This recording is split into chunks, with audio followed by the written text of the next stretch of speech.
Sixth chapter is you are the Trinity of Life. So in this chapter, I have a little diagram or illustration that I created and designed. It's basically 3 circles, okay? One is your spirit, okay? And one is your soul and one is your body. And they're all connected together, okay? And in this diagram, I'm showing you that the circle of the spirit is solid. And then the soul is lighter, is lesser solid, and then the body is lesser solid than the soul.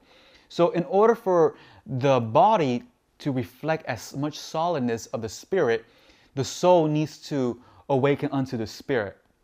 So in this chapter, I'm basically talking about you're the Trinity of Life. So what I'm speaking about is the understanding about your spirit, your soul, and your body, and they're all connected together.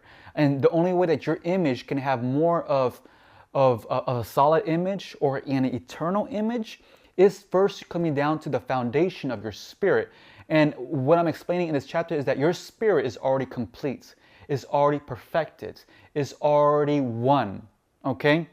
And this existence of one cannot die, it's eternal.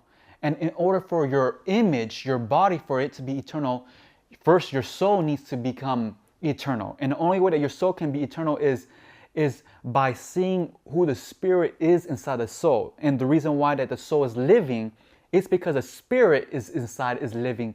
So the spirit is already eternal. It's already complete. It's already one. In order for the soul to be more solid or more complete or more eternal, it must realize the spirit, who the spirit is, and basically awaken. And once the soul awakens, it becomes solid just as the spirit, then the body can be solid, okay? Because your soul needs to experience, because your soul creates the reality of your body. You wonder why your body is sick, it's because your mind is sick. You wonder why, certain things happen to your body. It's all reflection about your soul, your consciousness. If you are stressing in your mind, then your body is going to produce a stressful body. It's going to be an illness going to be produced and manifested because your mind is sick. So in order for your mind to be whole and complete is to know the truth. And the truth is knowing that the spirit in you is a spirit of truth. So when you realize that the spirit in you has been complete and done, and the reason why that you are in front of a mirror and you see actual a reflection of one image, it is because you have one spirit in you that's complete.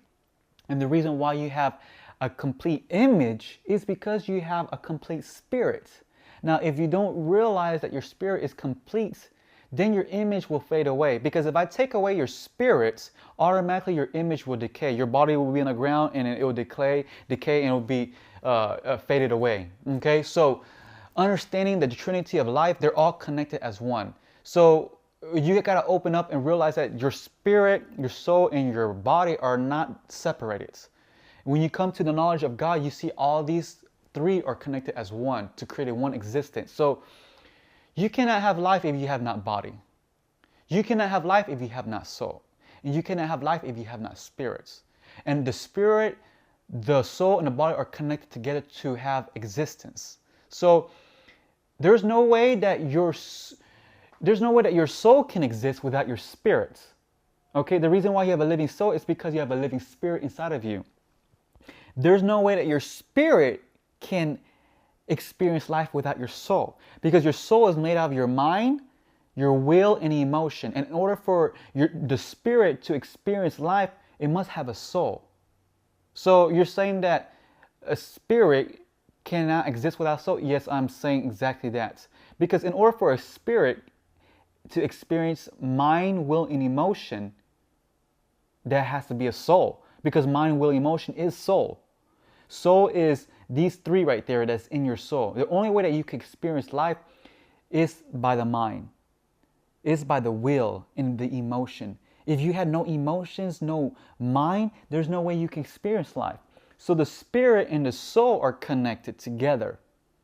And the soul is inside of the body, and the body is how your spirit transports. So you see sometimes like a ghost, like you see like how, TV or whatever has created a reality that the spirit can move without the body. No, that's just experience of your spirit, but it's not truth. Truth is this, that the only way that your spirit can go from here to there is by your body transporting. So your body has become one with the spirits. And so that's why your body, the more your body is one with your spirit, the more you can move just as fast as your spirit. That's why Bruce Lee was so one with his body that he can move just as fast as the spirit, because he has become one with it.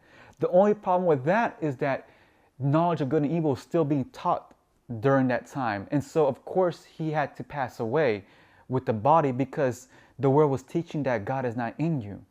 Now we've come into a realization that God is in us and we'll have eternal life. We're going to be experiencing the same life of Bruce Lee, of moving a body just as our spirit. So when you close your eyes and you see your body moving supernaturally, that's the mind of the spirits.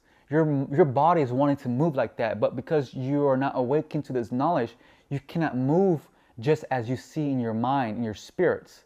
So in order for your body to move at speed lightning, your body needs to become one with the spirits. So all these are correlated together. So I believe that the more we are awakened to the Spirit of God inside of us, the more that our body can actually move as fast as the spirits.